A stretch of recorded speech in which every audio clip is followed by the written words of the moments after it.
Hello दोस्तों, आज के इस वीडियो लेक्चर में हम लोग बेकिंग सोडा अर्थात कुकिंग सोडा के बारे में पढ़ेंगे। पिछले वीडियो लेक्चर में हम लोगों ने ब्लीचिंग पाउडर के प्रिपरेशन, उसके प्रॉपर्टीज और उसके एप्लीकेशंस को देखा था और देखा था कि किस तरह से क्लोरीन गैस का इस्तेमाल करके जब उसको सिलेक्ट लैम्प से पास कराया गया था तो हमें ब्लीचिंग पाउडर प्राप्त हुआ था। आइए आज देखते हैं कि नमक से किस तरह से हम लोग बेकिंग सोडा का फॉर्मेशन कर सकते हैं। साथ ही साथ हम लोग इसके बहुत सारे day to day life usages को देखेंगे और देखेंगे कि किस तरह से हमारे डेली लाइफ में यह एक बड़ा रोल अदा करता है। तो आइए सबसे पहले शुरुआत करते हैं कि बेकिंग सोडा को किस तरह से हम लोग बना सकते हैं। बेकिंग सोडा को बनाने के लिए हमें 4 चीज़ों की ज़रूरत पड़ेगी। पहला नमक, दूसरा वाटर, तीसरा CO2 गैस और चौथा अमोनिया। आपस में ये चारों रिएक्ट करके हमें अमोनियम क्लोराइड और सोडियम बाइकार्बोनेट, जिसे हम लोग बेकिंग सोडा के नाम से जानते हैं या कुकिंग सोडा के नाम से जानते हैं या सोडा एस के भी नाम से जानते हैं या ब्रेड सोडा के नाम से भी जानते हैं, वो प्राप्त होता है। आपस में ये किस तरह से रिएक्ट करते हैं उस चीज़ को देखते हैं। हमारे पास जब हम लोग वाटर और CO2 लेंगे तो ये दोनों आपस में रिएक्ट कर जाएंगे। हम लोग इसके बारे में पहले भी पढ़ चुके हैं कि चूँकि नॉन मेटल का ऑक्साइड है तो वाटर से रिएक्ट करके हमें कार्बोनिक एसिड देगा, और कार्बोनिक एसिड आप जानते हैं चूँकि वीक एसिड है तो हम ये H+ और HCO3- में टूटा रहेगा।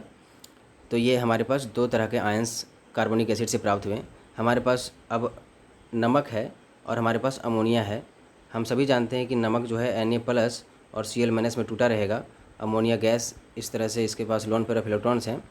उसके साथ साथ हमारे पास H+ और HCO3- है।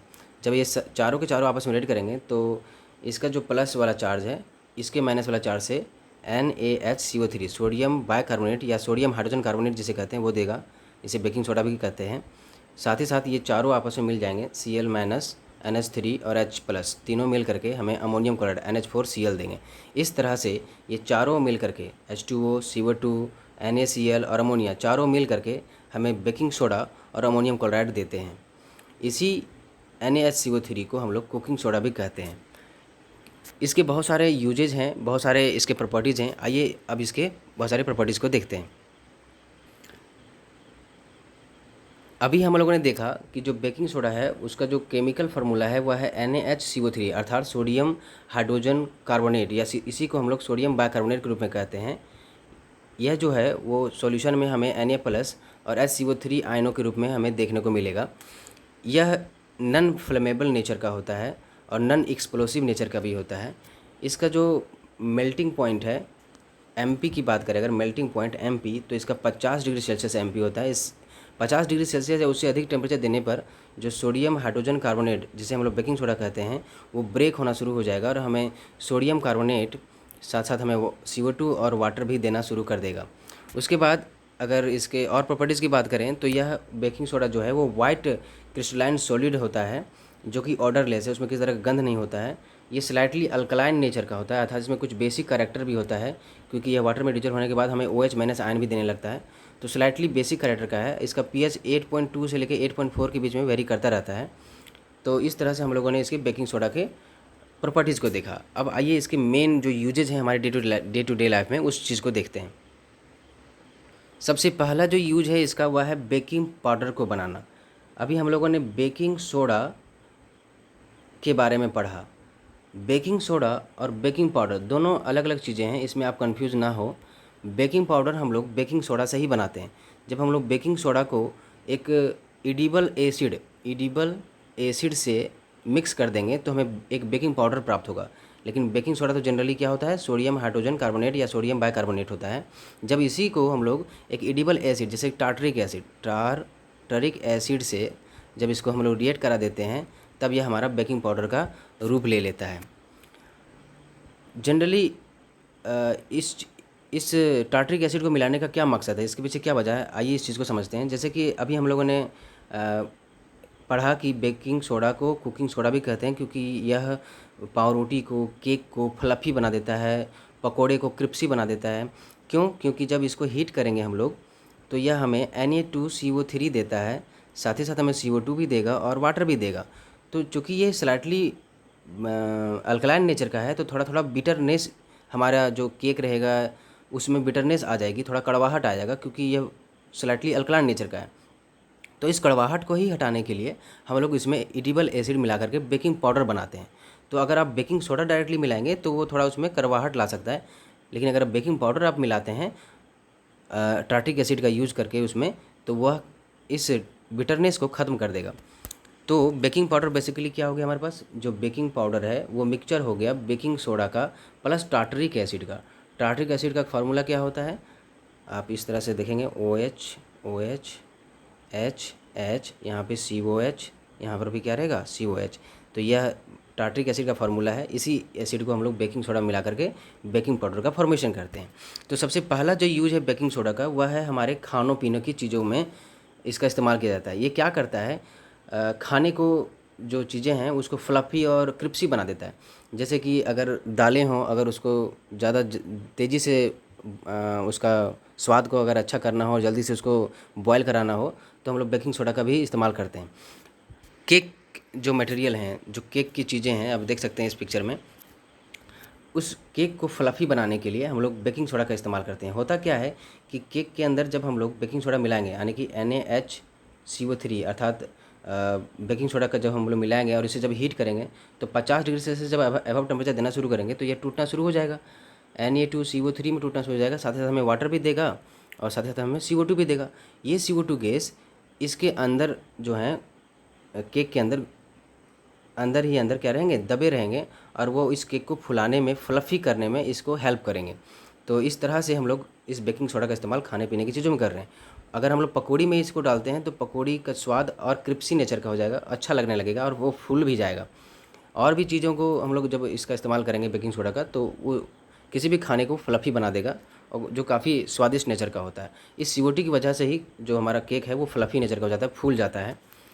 दूसरा, अगर इसका यूजेस की बात करें, तो आप देख सकते हैं दूसरे यूजेस में इसका यूज हम लोग एंटासिड के रूप में भी करते हैं। एंटासिड क्या होता है, एंटासिड के रूप में हमने पहले भी पढ़ा है कि जब हमारे पेट में अपच होने लगती है, हमारा खाना नहीं पचता है, तो हम लोग एंटासिड अर्थात हम लोग मिल्क ऑफ मैग्नीशिया का इस्तेमाल करते थे। पिछले वीडियो लेक्चर में हम लोगों ने मिल्क ऑफ मैग्नीशिया के बारे में पढ़ा था कि इसका इस्तेमाल करने से पेट की एसिडिटी ख़त्म हो जाती थी।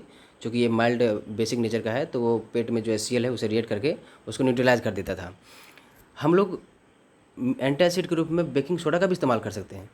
आप बाज़ार में इनो वगैरह पीते हैं, उसमें सोडियम हाइड्रोजन कार्बोनेट अर्थात बेकिंग सोडा का मिक्सचर रहता है। होता क्या है कि जब बेकिंग सोडा, जैसे हम लोग NaHCO3 कह रहे हैं, जब हमारे पेट में वो जाता है, तो पेट में ऑलरेडी HCl मौजूद है। ये HCl से रिएक्ट करके NaCl बना लेगा। साथ ही साथ हमें H2O भी देखने को मिलेगा और हमें CO2 भी देखने को मिलेगा। तो इस तरह से यह क्या करता है, पेट की जो एसिडिटी है, अपच है, उसको दूर कर देता है। तीसरा यूज इसका देखते हैं हम लोग। तीसरा जो यूज है उसका, वह फायर एक्सटिंग्विशर में अर्थात अग्निशामक यंत्र में। हम लोगों ने पिछले वीडियो लेक्चर में देखा था कि जब हम लोग बेकिंग सोडा या तो सोडियम हाइड्रोजन कार्बोनेट या मेटल का जो बाइकार्बोनेट लेते थे और जब उसे एसिड के साथ ट्रीट करते थे, जो कि हमारे फायर एक्सटिंग्विशर में इस्तेमाल होता है, तो यह आपस में रिएक्ट करके हमें सॉल्ट NaCl देते थे, साथ ही साथ हमें CO2 भी देते थे और साथ ही साथ हमें H2O भी देते थे। तो चूँकि यहाँ लार्ज अमाउंट में CO2 गैस बन रही है, तो यह आग को बुझाने में इस्तेमाल की जा सकती है। तो इस तरह से हम लोगों ने बेकिंग सोडा के यूजेस को देखा। हम लोगों ने 3 यूजेस को देखा, खाने में, पेट के अपच को दूर करने में और फायर एक्सटिंग्विशर अर्थात अग्निशामक यंत्र में। आइए अब इसके कुछ हम लोग केमिकल प्रॉपर्टीज़ को देखते हैं। सबसे पहला जो केमिकल प्रॉपर्टी है वह है डिकम्पोजिशन। जब हम लोग बेकिंग सोडा को NaHCO3 को हीट करते हैं 50 डिग्री सेल्सियस से ज़्यादा टेम्परेचर पे, तो यह टूट जाता है Na2CO3 में। साथ ही साथ हमें वाटर देगा और CO2 गैस भी रिलीज होगी। जब इसे फर्दर हम लोग हीट करेंगे, 200 डिग्री सेल्सियस से एबव टेम्परेचर ले जाएंगे, तो यह Na2CO3 जो है वो पुनः टूट जाएगा और हमें Na2O और साथ ही साथ हमें CO2 गैस भी देखने को मिलेगा। आइए इसके दूसरे केमिकल प्रॉपर्टीज़ के ऊपर ध्यान देते हैं। बेकिंग सोडा जो होता है वह एम्फोटेरिक नेचर का होता है। जब यह वाटर से रिएक्ट करता है तो हमें OH- आयन देता है, इसलिए यह स्लाइटली अल्कलाइन नेचर का भी होता है। जैसे कि हमारे पास NaHCO3 बेकिंग सोडा है, हम सभी जानते हैं कि यह Na+ और HCO3- आयन देगा वाटर में डिजोल्व होने के बाद, और वाटर में हम लोग H2O जानते हैं। तो यह इसके H+ आयन जो वाटर है वो हमें H+ और OH- आयन के रूप में आपको सॉल्यूशन में नज़र आएगा। तो इसका जो नेगेटिव पार्ट है इसके पॉजिटिव पार्ट से रिएक्ट करके हमें कार्बोनिक एसिड देगा, जो कि बहुत ही वीक एसिड है। और साथ ही साथ हमें OH माइनस आयन देखने को मिलेगा, जो इसके इफेक्ट को ऊपर रहता है, अर्थात इसके इफेक्ट को डोमिनेट कर जाएगा और हमें ज़्यादातर स्लाइटली अल्कलाइन सॉल्यूशन देखने को मिलेगा। उसी तरह से जब हम लोग बेकिंग सोडा को एक बेस से ट्रीट कराएंगे, जैसे कि हमारे पास NaHCO3 बेकिंग सोडा है, जब इसे हम लोग एक बेस NaOH से ट्रीट कराएंगे तो हमें सोडियम कार्बोनेट Na2CO3 मिलेगा और साथ साथ हमें वाटर देखने को मिलेगा। फर्दर इसे अगर हीट करते हैं तो अभी हम लोगों ने देखा कि Na2O और साथ साथ हमें CO2 मिलेगा। तो ये कुछ इसके केमिकल प्रॉपर्टीज़ थे बेकिंग सोडा के। तो इस तरह से हम लोगों ने बेकिंग सोडा के प्रिपरेशन को देखा कि सॉल्ट से इसको किस तरह से बना सकते हैं, उसके क्या क्या यूजेज हैं और क्या क्या उसके केमिकल प्रॉपर्टीज़ हैं। कभी कभी एग्ज़ाम में पूछ दिया जाता है कि क्या होगा अगर बेकिंग सोडा को गर्म करेंगे तो इस चीज़ को आप ध्यान से समझ गए हैं कि गर्म करने पर वह टूट जाता है और हमें Na2CO3 वाटर और CO2 देता है। फर्दर उसको अगर Na2CO3 को हीट करते हैं तो हमें Na2O और CO2 प्राप्त होगा। आई होप आपको सारी चीज़ें समझ में आ गई हों। अगर किसी के तरह का डाउट हो, दिक्कत हो तो मुझे आप कमेंट सेक्शन में पूछ सकते हैं। Thank you for watching my videos. Please like, share and subscribe. Thank you.